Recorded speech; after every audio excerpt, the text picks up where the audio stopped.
Сайн байцгаана уу? Та бүхэн Crime Time плейлистээ тавтай морил энэхүү плейлист дээрээ би болсон бодтой гэмт хэрүүдийн талаар ярьдаг байгаа.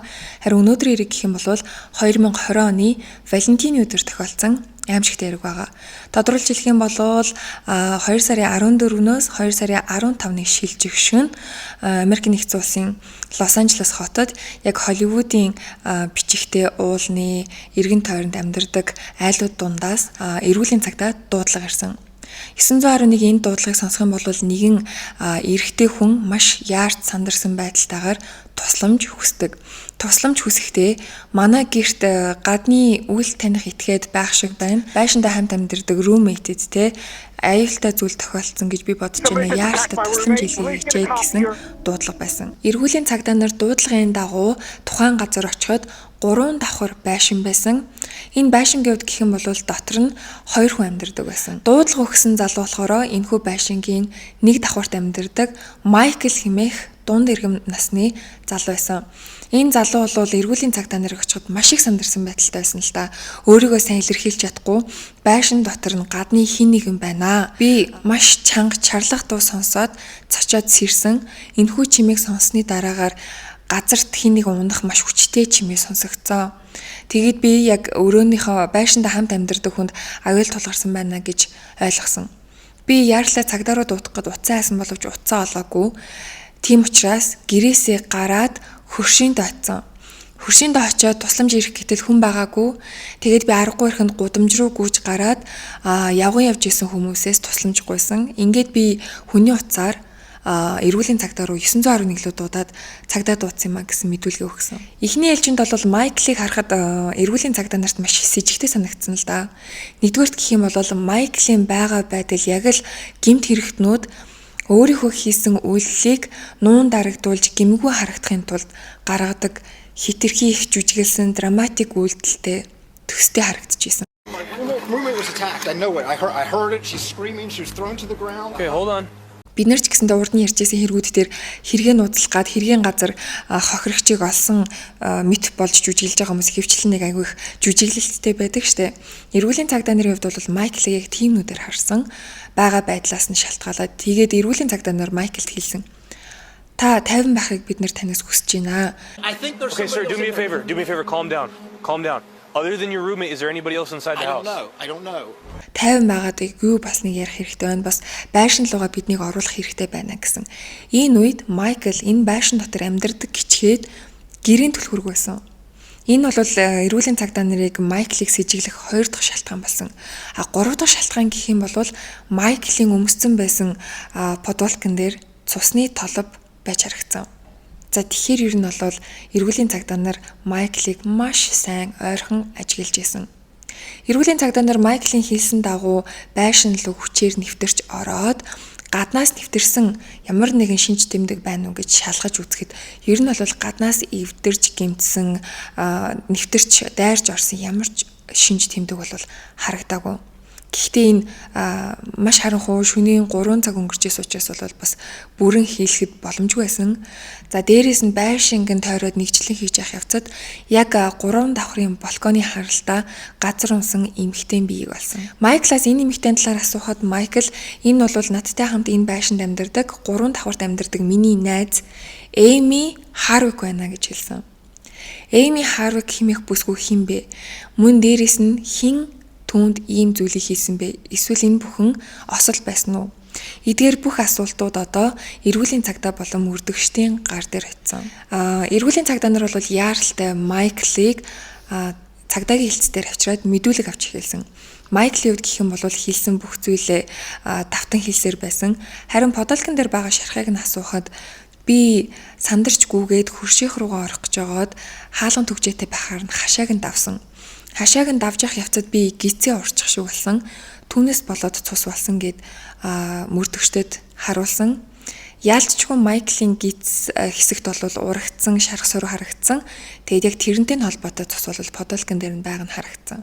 Мөрдөгчд Майклаас яг энэ өрөө юу болсон талаар асуухад Майкл Валентины өдөр болохоор би ажилтай байсан. орой гэртээ ирсэн. Миний хамтран амьдардаг Эми гээд найз бүсгүй одоо миний эмэгтэй найз маань болохоор найзуудтайгаа оройн хоол идэнэ гээд гараад явсан. Тэгээд би ер нь бол буудан дээр хөвтөөд яг унтан сэрэн зөөрмөглөл байж исэн. Энэ үед би 9 цагийн алдад юм уу да нэг чимээ сонссон. Гэхдээ Эмигийн хайртай муурн гадуур явж байгаад ирж байгаа юм болов гэж бодсон. Тэгээд хэсэг хугацааны дараа би эргээд унтчихсан байсан. Ингээд байж байтал 2 цагийн алдад би маш хүчтэй чимээ. Тэгээд хин нэгэн чарлахыг сонссон. Энэ чарлах чимээг сонссон даруйдаа би манай байшинд хамт амьдардаг Эми хэмээх бүсгүүд аюул тохиолдоод дандаа гэдгийг бол ойлгосон. Майклд бол маш их айдсан байсан. Майкл хэлэхдээ яг л зүүднээсээ дүнган данган сэрээд байж байтал би бүр зүүдлээд агуугүйг мэдэхгүйсэн. Дээрээс гэх юм бол яг л бодит амьдрал нь аимшигын кино болоод хувирсан юм шиг тэгэж их айд сандарсан гэдгийг бол мөрдөгчдөд хэлсэн байгаа. Ингэж шүнжэнгөө Майклаас мэдүүлэг аваад мөн Эми Харвикийн талаар мэдээлэл цуглуулж байтал 15-ны өглөө өдөр болсон. Энэ өдөр харамсалтай мэдээ гарсан нь юу вэ гэх юм бол балконыхоо доор ухаангүй олдсон эмэгтэй болох Эми Харвик хэмээх эмэгтэй 38 настайдаа нас барлаа гэсэн мэдээ байсан юм. Майклд бол маш хүн дээр туссан. Эми Харвик гэж тэгвэл хэн бэ? Энэ 38 настай эмэгтэй яг хэн байсан бэ? Энэ эмэгтэйд яагаад энэ зүйл тохиолдсон бэ гэдэг тал дээр бол мөрдөгчд ажиллаж эхэлсэн. Мөрдөгчдийн хамгийн эхлээд хийсэн зүйл гэх юм бол Эмигийн ар гэрийнхэнд охин нь нас барсан байна гэдэг гунигт мэдээг дуулгасан. Эмигийн эцгийн хувьд гэх юм бол Том болон Пенни Харвик хэмээх гайхалтай хосууд байсан. Пенсильвания мужид амьдардаг. Тэгэхээр Лос Анжелес хотоос нэлээд зайтай. Энэ хоёр гайхалтай хосууд энэ харамсалтай гунигтай мэдээг дуулгахад бол маш их сэтгэлээр унсан охиныхын талаар мэдээллийг мөрдөгчд авсан л да. Эми Харвик хэмээх бүсгүй бол маш аз жаргалтай амьдралыг өнгөрүүлсэн, маш үзэсгэлэнтэй. Би анх энэ Эми хэмээх бүсгүйг харчаад надад яг Дита Вонтес гээд бурлеск артист байдаг хгүй. Тэр эмэгтэйд айгүй адилхан санагдсан нэг тийм 40-50 оны гоо үзэсгэлэн хар бараан үстэй нэг тийм хурц царайтай маш их үзэсгэлэнтэй эмэгтэй байсан. Ээж аав нь ч гэсэндээ Эмигийн талаар ингэж ярьсан. Тэр үнэхээр гаш шиг үзэсгэлэнтэй сайхан охин байсан. Эмигийн хувьд бас нэг зүйл нь юу вэ гэх юм бол яг Том болон Пенни нарын төрсөн хүүхэд биш байж таарсан. Нэгсэндээ Эмиг 11 сартай байхад нь Том болон Пенни нар өргөж авсан байгаа юм. Өргөж авсан даруйдаа л Эмид маш их хайртай болсон. Эми багтаа буржгар өстэй охин байсан. Шаргал, зөгийн бал шиг өнгөтэй тэр хөрхөн буржгар өснө. Яг 4 нас хүрэх алдт нь бол тэр чигтээ бараан, хар бараан өс болчихсон гэж байгаа. Эмиг 4 настай байхад нь Том болон Пенни нар дахин нэг хүү өргөж авсан. Энэ үед Эми хэлэхдээ энэ хүүхд хизээ манахаас явах юм бэ гэж ээж аваас асууж байсан. Энэ нь айгүй хөөрхөн тод үлдсэн байдаг. Ээж аав нь Эмид хэлсэн байгаа. Энэ хүү болвол чиний дүү, бид нэр ингээд хамтдаа нэг гэр бүл тийм юм ч одоо хамт амьдрнаа гэж хэлсэн. Энэ үед Эми бүх зүйлийг ойлгоод ингээд Том болон Пенни нарын гэр бүл 2 хүүхэдтэй дөрүүлээ болоод юм гоё өнөртгөн болоод цааш амьдрал үргэлжилсэн байгаа. Эмигийн багнаас бол маш хөөрхөн байсан, айгүй адал явдал дуртай, хөдөлгөөнтэй охин байсан болвол өсвөр насны Эми бол нэлээд өөр байсан. Амьд хөгжмөнд дуртай, жоохон рок талдаа, гэхдээ нэлээд хүнд метал рок талдаа сонирхолтой. Том болон Пенни нэрийг гаднаас нь харахад яг хизээч тийм юм сонирхор хүмүүс биш. Гэхдээ охин Эмигийнхаа юу сонирхдаг, юу хүсдгийг нь үнэхээр хамтдаа хуваалцахыг хүсдэг байсан учраас Эмитиг хамтдаа дандаа метал рок хамтлагуудын концертанд явдаг байсан байгаа юм. Энэ дурсамжаа бол ярьсан. Ээж аав нь хэлэхдээ охиныхоо сонирхож байгаа зүйлийн нэг хэсэг нь байхын тулд битээр хичээдэг байсан. Удаандаа битээр Эмигийн дуртай хамтлагуудад хүртэлтэй дуртай болоод хамтдаа концерт үздэг болсон. Аав Том нь хэлэхдээ Эми нэг тийм гайхалтай энергитэй охин байсан. Хүн болгонтэй шууд яриа өрнүүлж чаддаг. Өрөөнд ороод яг л үдшигний гол эзэн байж чаддаг. Эми охиныгоо дагаад бит хоёр зөндөө олон концертууд үзсэн. Тэгээд Эми бит хоёрыг дандаа тайзны артал руу аваачаад яг уран бүтээлчдтэй танилцуулдаг байсан. Тэр үед л охиныгоо ер нь олонтойгоо хамт байдаг. Тэгээд нилээн алдартай хүмүүсийн хүн болох юм байна гэдгийг мэдсэн гэж байгаа. Энэ ч гэсэндээ үнэн байж таарсан. Удалгүй л Эми Лос Анжелес руу явах мөрөөдөлд хөтлөгдөж эхэлсэн. Энэ нь бас нэг зүйлтэй холбоотой. Эми яг ингэж метал рок хамтлаг сонсдог байж байхдаа өөрийнхөө дуртай нэгэн хамтлагийн дуучин залуутай болцож эхэлсэн. Гэхдээ бас нэг асуудал байсан юу гэх юм бол энэ хүү хамтлагийн дуучин залуу болохоор Лос Анжелест яг байршиж амьдардаг. Аялан тоглолт хийж байхдаа Эмитэй танилцчихсан. Эми ээж авдаа хэлсэн л дээ. Би мөрөөдлөө биелүүлэхийн тулд Лос Анжелес явмаар байна. Дээрээс нь гэх юм бол бас найз залуутайгаа хамтдаа баймаар байна гэсэн зүйлийг гаргаж ирсэн. Том Пенни нарын хувьд гэх юм бол хүүхдүүдийнхээ хүслийг дандаа нэгдүгээр тавьдаг. Бас хүүхдүүдэд зөв хүмүүжүүлсэн учраас яг зөв замаар явна гэдгийг мэддэг. Тийм болохоор Эми охиндоо итгээд Лос Анжелес руу явуулсан. Ингээд Эми охин нь Лос Анжелест очоод өөрийн карьераа эхлүүлээд мөн найз залуутайгаа сүй тавьж хурмайсан байгаа юм. Харамсалтай нь яг нэг тийм залуу насны дурлалаар учирсан найз залуутайгаа 2 жилийн хугацаанд л гэрэлсэн байж агаад гэрлэлтэд салгасан. Гэхдээ энэ салалт нь бол тийм асуудалтай ч юм уу аль нэг тал нь гомцсон талын салалт байгаагүй. Зүгээр л аль аль нь өөрийн сонирхлоо хөхөр болоод эвтэй нартай салсан. Ингэж салсныхаа дараа Эми бүсгүй болохоор шууд өөрийн гэсэн карьераа хөөж эхэлсэн. Эми маш үзэсгэлэнтэй, дээрээс нь нэлээд өндөр талтай эмэгтэй байсан. Тийм болохоор Лос Анжелест ялангуяа Холливуудын иргэн тойронд янз бүрийн жижиг ажлууд, халтурууд олох нь бол илбэгтэй байсан. Дээрээс нь Эми зураг авах хоббитэй, зурагч сайн авдаг. Тийм болохоор бас зурагч нарч ажилтдаг байсан. Эми ингээд л Лос Анжелест ирээд хэдэн жилийн дараа ер нь бол өөрийн гэсэн хүрээлэлтэй, энтертейментийн салбарт бол таньдаг хүмүүстэй, байнгын моделийн ажил олцдог, бас хаяа арга хэмжээндэр зурагчин хийждэг. Ер нь бол мөнгө төгрөгөөр гачигдаад ах юмгүй өөрийнхөө амьдралыг бол аваад явж чаддаг болсон. Гэхдээ Эмид бас нэгэн сонирхол байсан нь юу гэх юм бол нэлээд академик талдаа өөрөө сэтгэл судлал, сэтгэл засалч, сэтгэл зүйч мэргэжлэр суралцахыг нэлээд хүсдэг. Дээрээс нь асуудалд орсон эмэгтэй хүмүүст болон нийгмийн цөөн хүмүүс туслах тал дээр ер нь илүү ажиллахыг сонирхож эхэлсэн. Энэ дагуу ч гэсэндээ Pepperdine их сургуульд сэтгэл зүйч мэргэжлэрээ сурч эхэлсэн. Энэ мэдээ бол ээж авд нь маш таатай байсан л да. Эми яг л амьдрал дээр гялалцдаг шигээ хичээл номдоо ч гэсэндээ гялалцж байсан. Ингэж явж явахдаа 2009 онд нөгөө модельийнхаа ажлуудыг бол хийж исэн. Яг энэ үеэр 2009 онд нэгэн арга хэмжээний модель хийх саналыг авсан. Эми энэ арга хэмжээнд очиод байж итэл яг л өөртөө адилхан хөдөлмөрлөж яваа залууг олж харсан. Энэ залууг хувьд гэх юм бол Эмигийн загвар мөсж байгаа арга хэмжээний зурагчингаар ажиллаж исэн. Эмиг хэн ч харсан үзэсгэлэнтэй сайхан бүсгүй болвол энэ залууч гэсэнд ямар ч эмэгтэй хүн харсан нүдэн дулаахан, нилийн өндөр нуруутай, нилийн дасгал хөдөлгөөн хийдэг байрын булчинтай. Ер нь л харсан хүүхнүүд ямар дажгүй залуу вэ гэж харж болох үйц тийм залуу байсан.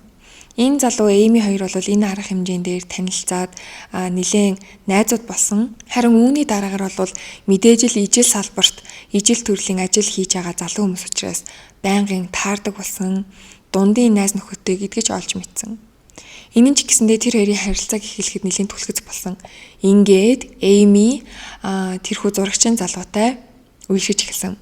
Энэ зурагчин залуугийн хувьд гэх юм бол түүнийг Gareth Pierce House гэдэг. Gareth-ийн хувьд гэх юм бол яг Эмитэй адилхан төрөл бүрийн ажил хийдэг, төрөл бүрийн сонирхолтой. Gareth-ийн хувьд гэх юм бол арга хэмжээний зурагчин хийдэг, дээрээс нь компьютер программистийн мэргэжилтэй, дээрээс нь гэх юм бол комедиан хийдэг. Тэгэхээр ер нь ийм олон ажлуудыг амжуулдаг, яг л Эмитэй хамтдаа үерхэж болохоор яг ижлэхэн амьдралын хэв маягтай залуу байсан. Эми Гарет хоёр л 2 жилийн хугацаанд болцсон 90 тойрных найзууд нь хэлэхдээ бидний найзуудын групп дундаас ийм гой хос гарч ирсэнд бол баяртай байдгаа. Тэр хоёр үнэхээр ханаас нь ч харсан төгс цогцгор гой хосууд байсан. Гэхдээ тэр хоёр хосын дунд юу болдог талаар нь бол хүмүүс сайн мэддэггүй байсан гэж байгаа. Харин Эмигийн ээж авийн хувьд ч гэсэндээ ер нь бол Гаретийн талаар мэддэг байсан. Гэхдээ хизээч Гаретийг ямар нэгэн муу зүйл манай охинд хийн гэж төсөөлж байгаагүй гэж ярьсан байдаг. Харамсалтай нь хүмүүсийн нүднээс далдуур юу болж исэн бэ гэхлээр энэхүү эрхлийнхаа 2 жилийн хугацаанд Гарет хит удаа Эмид гар хүрсэн. Эми энийг нь ч гэсэндээ баримтжуулж аваад зодуулсан цохиусан нүүрнийхаа зургийг авч хадгалсан байгаа юм. Учир нь гэх юм бол Эми сэтгэл судлал яг энэ талаар хуулийн мэдлэгтэй ч гэсэндээ болж исэн учраас ямар нэгэн зүйл өөртөө тохиолдох юм бол баримтжуулж авах ёстой гэдгийг мэдчихсэн. Хэд хэд удаа Лос Анжелесийн цагдаагийн газар Эми Гаррет эсрэг гомдол гаргаж байсан. Тэр гомдол дээрээ Гаррет яг гараад зангидж байгаад өөрийг нь хэд хэд удаа нүүрлүүн цогсон, боомлохыг завдсан гэх мэт аимшигтай мэдээллүүдийг бол битсэн. Ингэж 2 жилийн хугацаанд хэд хэд удаа ингэж онцгой байдалд орж исэн хосууд салахар шийдсэн. Мэдээж Эмигийн шийдвэр байсан. Эми салахдаа энэ бүх зодуулсан баримтуудаа цуглуулад цагдаагийн газар өгөөд Гарретийг өөрөөс нь хол байлгах хүсэлтийг гаргасан. Restraining order гэдэг нь болохоор одоо Гаррет Эмигээс тодорхой хэмжээний зайтай байх ёстой гэсэн үг. Тэгэхээр одоо эргэн тойронд нь харагдаж болохгүй, ойртож болохгүй гэсэн үг. Тэгээд байнгын уцаар холбогдох юм. Ямар нэгэн байдлаар ер нь контакт тогтоож болохгүй л гэсэн тийм сануулга хууц юм. Энэ хуудсыг гаргаж аваад Эми болохоор цаашдаа амьдралаа хөөсөн.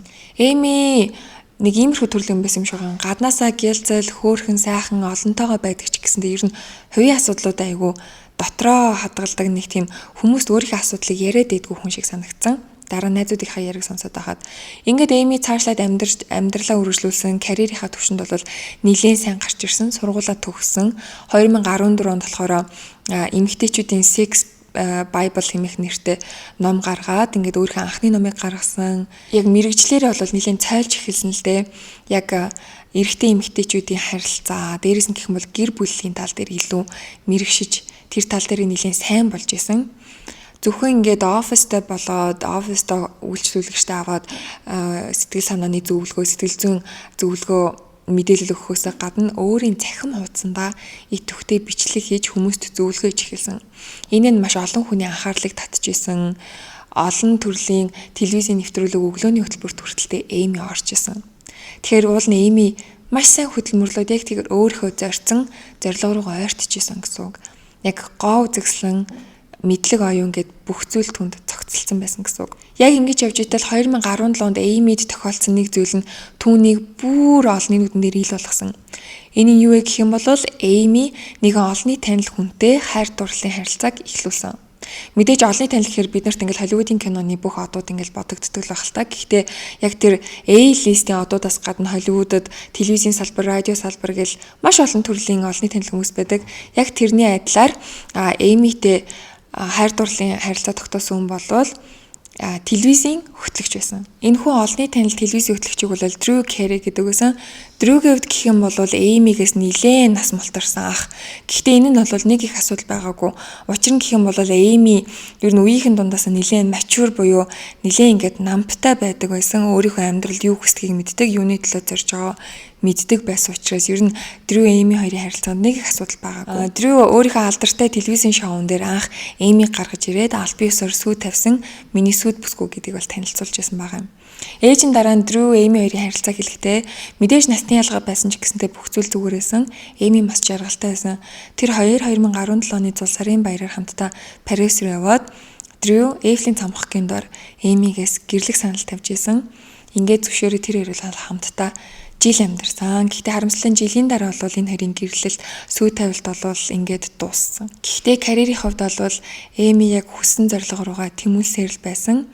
Нилээн олонний танил хүмүүс хүртэлтэй Эмигээр үйлчлүүлдэг болж эхэлсэн. За ингээд Эмигийн амьдрал бол цаашаа үргэлжилж байсан байгаа юм. Ингэж байтал 2019 онд Эми нэгэн арга хэмжээнд урагдсан.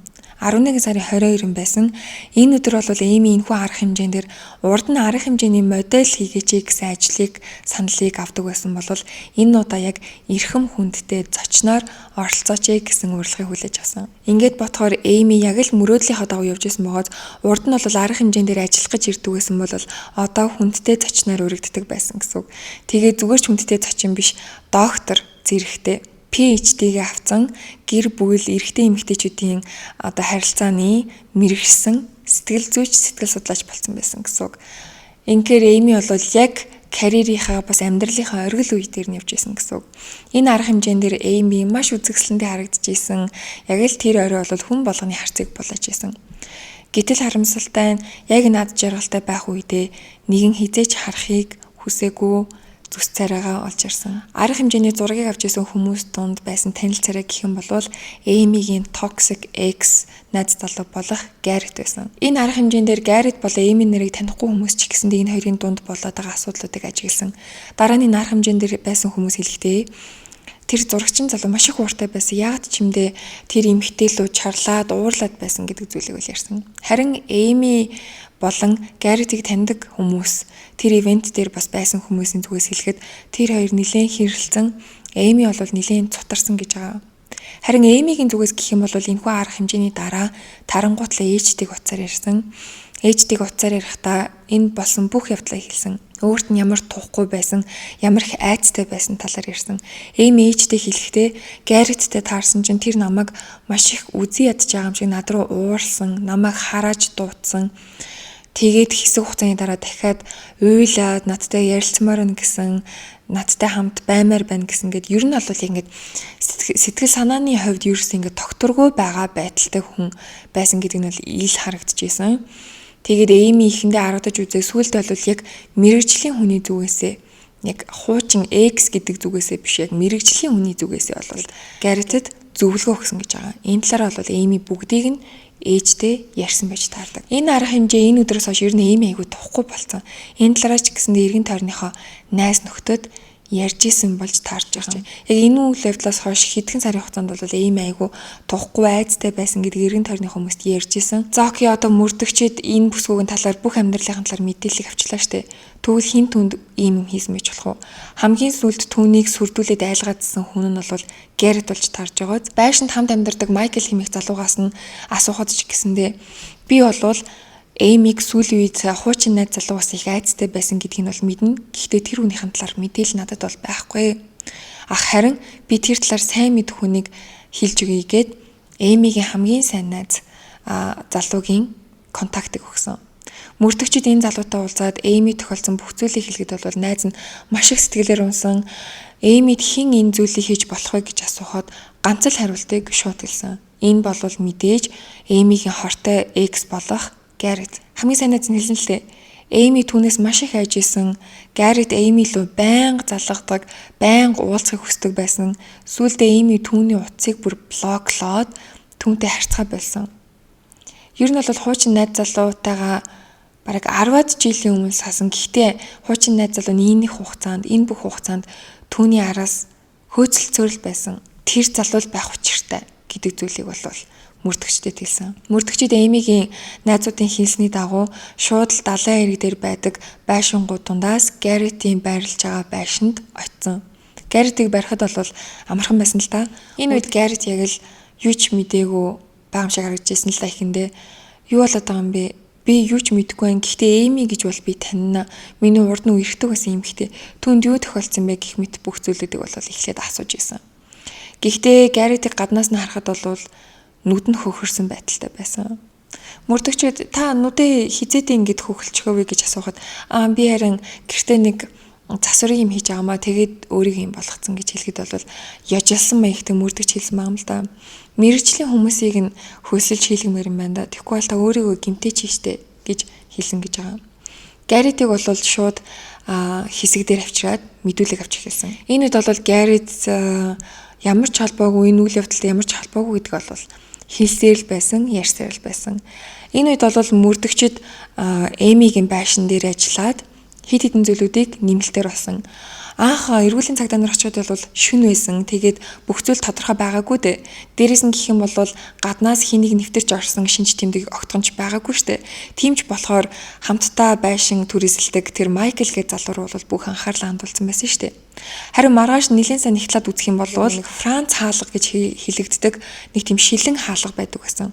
Яг тэр шилэн хаалганы доотлын ганц дөрвөлжин хэсэг нь бол хаграад онгоцсон байсан. Энэ хаграад онгоцсон байсан хэсгийг харанхуй тараагүй гэдэг нь бол бас жоохон утгагүй л дээ. Тэр чинь мэдээж гэрэл асааж байгаа тэр эргэн тойрныг сайн шалгахад л нүдэн дээр ил харагдах боломжтой зүйл шүү дээ. Тэр хаалганы шил хагарсан байгаа нь. Тэрийг бол мөрдөгчд хараагүй гэдэг нь надад айгүй тэнэг санагдчихж байгаа л да. Ер нь тэгэхээр ажиллаа маш дутуу байсан гэсэн үг. За хоёрдугаар толтон зүйл гэх юм бол 3 давхурт байдаг Эймигийн унтлагын өрөө орн нь бол сандаачсан байдалтай байсан. Гэхдээ Майкл найзын хувьд хэлэхэд Эйми хизээч ороо хурахгүйгээр гэрээсээ гардаггүй. гэж хэлсэн. Тэгэхээр орон замраагүй байна гэдэг чинь хин нэгэн байсан гэсэн үг. За дараагийн олсон зүйл гэх юм бол Эймигийн унсан 3 давхрын тэр балкон байсан. Тэр балконыг үзэж шинжлэх юм бол нэг шиприз олцсон байгаа. Шиприз ч дотроо нэг бор өнгийн шингэн зүйлтэй. Эрүүлийн цагдаа нарын иймэрхүү зүйлсийг байн гардаг болохоор эхэндээ бол шууд хероин юм болов гэж харсан. Гэхдээ бол шууд биш байна гэдгийг нь бол мэдсэн байгаа. Энэ ямар зүйл вэ гэдгийг нь мэдхийн тулд шинжлүүлэхээр авч явсан. За ингээд өрөөнд доторхын сайн үзэх юм бол Эймигийн цүнх газар байсан, Эймигийн тасарсан зүйлт газар байсан. Өөр зүйл бол байгаагүй. Харин Эймигийн гар утасны үд гэх юм бол орон дээр нь байсан. За ингээд нөгөө хаалганыхын шил хагарсан байсан шүү дээ. Тэр хаалганыхын шилийг сайн эргэн тойрныг судлаад хурууны хээ хайх гэж байтал нэгэн азтайч гэмээр зүйл олцсон. Энэ нь болохоор 2-3 толб цус. Энэ шилийг хагалж онгойлгож явахдаа л гэмт итгээд өөрөө цус алдснаа мдээгүй орсон юм шиг байгаа. Хэрэг мэдсэн бол цэвэрлэгэл байсан баг. Ингээд л цусны ДНК-г шалгаж үзтэл яалтчгүй энэ нь Гарретийн цус болж таарсан. Одоо ингээд мөрдөгчдийн гарт бүх зүйл тодорхой болчлаа гэсэн үг. Мөн эргэн тойрныхын байшингуудын камерыг шалгадал хөрш байшингийнх нь камераас хачиргалтай дүрст гарч ирсэн. Оройн яг нэг 9 цаг өнгөрч явах алдад нэгэн сарвчтай малгайтай үйл таних хитгээд энэ хөршийнхэн байшингийн ордуур явж өнгөрөхдөө камерыг нь хажуу тийш нь болгосон. Гартаа бэлийг зүүчихсэн байсан. Биенийх нь хилэмж, биенийх нь хэлбэр дүрсийг харахад бол нэлээд өндөр том биетэй яалтчгүй Гаррет байсан байгаа. Гаррет цагаар тодорхойлох юм бол ингэж хөршийнхэн камерыг эргүүлчихэд шууд Эйми болон Майкл нарын байшин руу орсон гэсэн үг. Гэхдээ Гарретийн алдсан зүйл гэх юм бол Эймиг Майкл гээд байшин хамтдаа түрээсэлдэг хүнтэй амьдардаг гэж нэг бол мэддэггүй байсан, нэг бол мэддэгч тэр орой гэртээ байгаагүй гэж утсан. Учир нь гэх юм бол тэр Франц хаалгыг жижигхэн хэсгийг нь хагалж хаалганыхын төгжийг онгойлгож орчоод шууд Эймиг өрөөнд орсон байгаа. Эймиг өрөөнд ороход нэг 9 цаг өнгөрч исэн юм уу? Тэгээд дараа хийсэн зүйл нь гэх юм бол маш аимшигтай. Би энийг сонсоод айсан. Эймигийн огоор замбраагүй байсан штэ. Тэгэхээр мөрдөгчд тогтоохтой бол Гаррет Эймиг өрөөнд орж ирчээд тайван гих чинь орон дотор нь ороод унтаад хүлээж исэн. Харин Эймигийн найзуудыг хэлж байгаагаар бол 7 цагт гарсан Эйми найз охтуудаа ороод идээд Валентины баярыг тэмдэглэснийхаа дараа хөгжилдөж жагаад шөнийн 1 цаг өнгөрч явахад байшингийнхаа үдэнд буусан гэж байгаа. Ингээд Эйми гэрлүүгөө ороход орон дээр нь Гаррет байсан. Төсөөлөд үзтээ амьдралынхаа сүүлийн хэдэн сар чиний айж, зүхтааж, дугаарыг нь блоклоод аль болох зайлсхийжсэн. Бараг 10-аад жилийн өмнө үерхжсэн. 10-аад жилийн өмнө үерхэд хүчирхийлэлд автаад бүр цагдаа нараас хол байлгах хүсэлт гаргаж исэн тэр хүн чинь хэдхэн сарын өмнө арга хэмжээнд дээр таарад чам руу харааж зүхэд хамтдаа байхыг хүсэж уйлээдсэн тэр хүн чинь чиний орон дотор байж нэгэ бодтоо. Яг энийг сонсоход надад бол яг аимшиг кино шиг санагдсан. Эймид нэлээд амар байсан мэдээж харин орон дээр нь бас утасны үед гэх юм бол Эйми айсандаа гарт барьсан байсан утсаа бол шууд Гаррет руу шидсэн гэж бол шинжээчэд үтсэн. Харин Гаррет бол эсэргүүцээд шууд Эймиг барьж аваад боож алахыг завцсан. Харин тэр балкон дээр байсан шипризэнд байсан шингэний үед гэх юм бол шинжилж үзэхэд маш их хэмжээний никотин байсан. Ийм хэмжээний дозтой никотиныг хүнд тарих юм бол шууд л нас барна. Тэгэхээр ер нь бол балкон дээрээс унгаж алах нь бол зорилго нь биш байсан байгаа. Гаррет анх орж ирэхдээ тэр шипризийг барьж орж ирээд тэр шипризээр Эймиг алах гэжсэн. Учир нь гэх юм бол тэр шипризээр алуулсан тохиолдолд Эймигийн алхалгыг тодорхойлоод тун хэцүү байх байсан. Тэгэхээр тэгэж алах гэжсэн боловч Эйми түүнтэй ноцолдож эхэлсэн. Яг энэ үед нь хоосон гэж бодож исэн гэр дотор нь нэг хүн дуу гаргаж ойрлсон. Яагаад гэвэл Майкл яг 2 цаг үед орилж байгаа чимээгээр сэрчээд айн гутлаа орилж дуу аваа гаргасан гэсэн штэ. Энэ чимээг сонссон даруйд бол Гаррет маш ихээр сандарч эхлээд сандарсан даруйдаа Эймиг балконоос шидсэн. Ингэжл хэргийн газрын дүр зургийг мөрдөгчд маш тодорхой бөгөөд хамгийн ойрхон боломжтойгоор гаргаж ирсэн. Энэхүү Гаррет хэмээх залуу Эйми лөө блоклуулахаас өмнө маш олон удаа залгаж маш олон удаа уулзах хүссэн байгаа. Мөн энэ Валентины өдөр Эймитэй уулзах хүссэн. Хамгийн аимшигтай нь гэх юм бол Гаррет Эймиг яг энэ Валентины өдөр алахыг завцсан гэдэг нь. Тов тодорхой мессеж үлдээх гэдэг штэ тий. одоо агуу хайрын өдөр би Эмиг алж ин ч юм уу юу ч гэсэн л нэг тийм өвчтэй зүйл бодсон нь бол тодорхой. Мөн дээрэс нь Эмигийн мэйлийг үзэж яагаад мөрдөгчд нэг гонигтай ч юм уу хачирхалтай ч юм уу мэйл болсон. Энэ нь болохоор 11 сарын 22-нд яг тэр арга хэмжээнд дээр Гарреттэй таарад тэр нэг аимшигтай таарлал болсон шүү дээ. Яг энэ үйл явдлынхаа дараа Эми өөрийнхөө мэйл хээгрөө өөрөө мэйл бичсэн байсан. Эми ингээл ер нь өөрийнхөө дотор болж байгаа хувийн амьдрал болж байгаа зүйлийг хүмүүстэй хаваалцдаггүй байсан шүү дээ. Яг тэрний хадлаар өөрийнхөө мэйл рүү яг тэр орой өөртөө тохиолдсон мэдрэгдсэн бүх зүйлийг бичсэн байсан. Надад маш аимшигтай байсан. Тэр одоо хүртлээр намайг мартаагүй энэ олон жилийн хугацаанд намайг дагж исэн гэдэг нь ямар аимшигтай вэ гэдэг зүйлийг бол биччихсэн. Тэгээд өөрийгөө жоохон тайвшруулах маягтай зүйлийг хэлсэн, бичсэн байсан. Дээрээс нь гэх юм бол Эми энэ Гаррет гэдэг этгээдтэй санснаас хойш ингээд маш олон ажлаас бол яагаад ч юм халагдчихсэн. Тэгээд шалтгааныг нь асуухад бол тодорхой зүйл хэлдэггүй байсан. Харин нэг удаа бол ажлынхаа хүнтэй нэлийн дотн найз байсан болохоор яг шалтгааныг нь асуухад бол хин нэг нь тодорхойгүй үл таних этгээдээс Эмигийн хувийн амьдралтай холбоотой нууц болон Эмигийн хувийн нүцгэн зургнууд ирж исэн гэдэг мэдээлэл ирсэн. Тэгэхээр байгууллагын дотоод журмаас шалтгаалаад Эмиг ажлаас нь халж исэн. Ийм тохиолдол гарч исэн. За тэгээд дахиад санахад үзэх юм бол найзууд болон гэр бүлийнх нь эргээд санах юм бол Эмигийн гэрлөө хин нэгэн нэвтэрч орж исэн өмнө нь. Гэхдээ юу ч хулгай талагдаагүй хачирхалтай түүний хувийн эд зүйлс болон зурагнууд л алга болсон байсан. Үнтэй цайтай зүйл юу ч биш. Зөвхөн фотограф, зурагнууд болон Эмитэй холбоотой багсаг зүйлс. Ингээд бодохоор яг энэ бүхэн Гаррет л холбоотой. Гаррет салсандаа дандаа л ууртай, гашуун Эмиг бол хорлыг гэсэн боталтай явдаг байсан. Яг тэрэн ч гэсэндээ энэ үйл явдлаас харагдсан. Гэрт нь хулгайгаар ороод хувийн зурагнуудыг аваад тэрийг нь дараа нь ажил карьерийг нь зогсоохын тулд Эмиг хорлохын тулд нэрээ нуцлаад ажиллаж байгаа байгууллага руу явуулж исэн гэсэн үг. Яг өвчтэй. Зүгээр л энэ бол өвчин.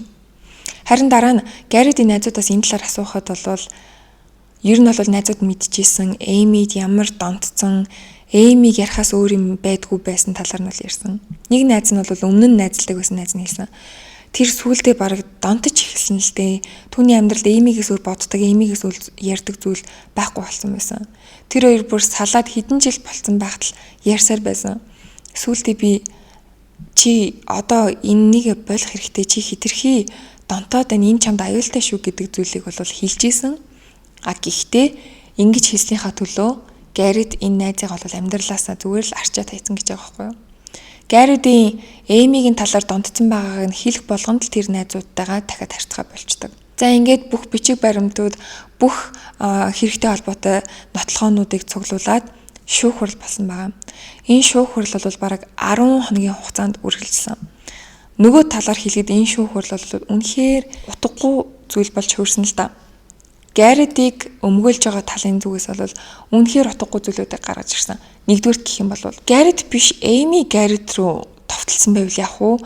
Гаррет зүгээр л Эмитэй ярилцах гад Валентины өдөр хамтдаа хайр дурлалын өдрийг тэмдэглэх гээд уулзах гад ярилцж исэн бол яах вэ? Тэгсэн чинь Эми Гаррет руу дайрч эхлээд бие хамгаалсан байх боломжтой гэдэг зүйлийг ярьсан. Гаррет зүгээр л Эмитэй ярилцах гэж очсон. Хайртай байсан гэдгийг сүүлийн удаа хэлээд тэр балкон дээрээс олдсон шипризээр бол өөрийнхөө амийг хорлож алах гэж байсан. Яг энийг нь болохоор Эмигийн өмгөөллийн багаас бол шууд ницаасан. Хэрвээ өөрийнхөө амийг хорлох гэж байгаа шиприз байр явж байгаа хүн бол яагаад бээлийн өмссөн хөрш айлынхын камерыг хажуу тийш нь болгоод нүрээ нуусан гэсэн. Ингээд л 10 хоногийн шүүхийн эцэст хүн болгоны сэтгэлийг амраасан шүүхийн шийдвэр гарсан. Энэ нь юу вэ гэх юм бол Гарретийг Эмигийн аллаганд бол гин буруутай гэж үзсэн first degree murder буюу нэгдүгээр зэргийн аллага үйлцэн гэдгийг бол шүүхээс баталсан. Бүх насаар нь 20 хилэг өгсөн. Бүх насаар нь 20 тэгээд ямар ч давж заалтах боломжгүй. Ийм л болохоор би ингээд барууны эргүүдийг судлах айгүй дуртай. Яагаад чи мөрдлөгийн явцаа шүүхээс гаргаж байгаа шийдвэр бүх юм яг ингээд just шудраг ёс зүй явагддаг юм шиг санагддаг. Гэтэл өмнөх crime time дээр ярьсан Азийн иргэд төр болохоор бүхэл бүтэн 2-2 хүн санаатай гараалаад бүр хичнээн жилийн хугацаанд нуугаад бас хүүхдийн эрхийг хид хид удаа зөрчөөд ийм аимшигтай байдалтай байхад 18 жилийн ял өгсөн гэдгийг сонсоод шоконд орж исэн. Гэтэл яг одоо энэ хэрэг дээр бол энэ шүүхээс өгсөн ял шийтгэл бол надад яг зөв зохисон шийтгэл санагдсан. Мэдээж хин нэг насаар нь шорингийн ард хийх нь тиймч таатай зүйл биш л дээ. Гэхдээ хүн ийм муухай зүйл хийсэн бол шанган хүртэх ёстой л гэсэн үг. Харин энэ шүүх танхимд цугласан байсан Эмиг 90 тойрны найз нөхдийн талаар аав ээж нь хэлэхдээ та нар бол найзууд биш, та нар бол гэр бүл, та наргүйгээр энэ хэрэг ингэж шийдэгдэхгүй байсан. Өдий болтол бид нарт тусалж энэ олон жилийн хугацаанд шантралгүй Эмигийн төлөө явж байсан та нарт баярлалаа гэдэг зүйлийг хэлсэн. Ээж аваас насуусан л да хэрвээ Эми одоо та хоёрыг сонсч байгаагүй ямар зүйл хэлэх вэ гэхэд ээж паникийнх нь хэлэхдээ би түүнд хайртай гэдгээл дахиж хэлмээрэн боломжны үйл мэдээж тэр миний түүнд хичнээн хайртайг мэддэг. Гэхдээ зүгээр л боломжны үйл дахиад хэлэх юмсан гэдэг зүйлийг хэлсэн. Төрсэн ээж аваас өөртөө маш гайхалтай хүмүүс байсан. За ингээд л үзэсгэлэнтэй, ухаантай Эми Харвиг бүсгүй тохиолдсон гонигтай үйл явдал энэ түрээд өндөрлөж байна. Надтай хамтайсан та бүхэндээ маш их баярлалаа. Миний хэлдгээр good vibes only. Дараагийн дугаараар уулзъя. Bye. Тэгээ дээрээс нь өнөөдөр setup бос зохицуулах гэж нэлээд их оролцсон. Тэгээд дуу ямар ч цуураагүй аятайгаа орсон байгаасаа гэж найдаж байна.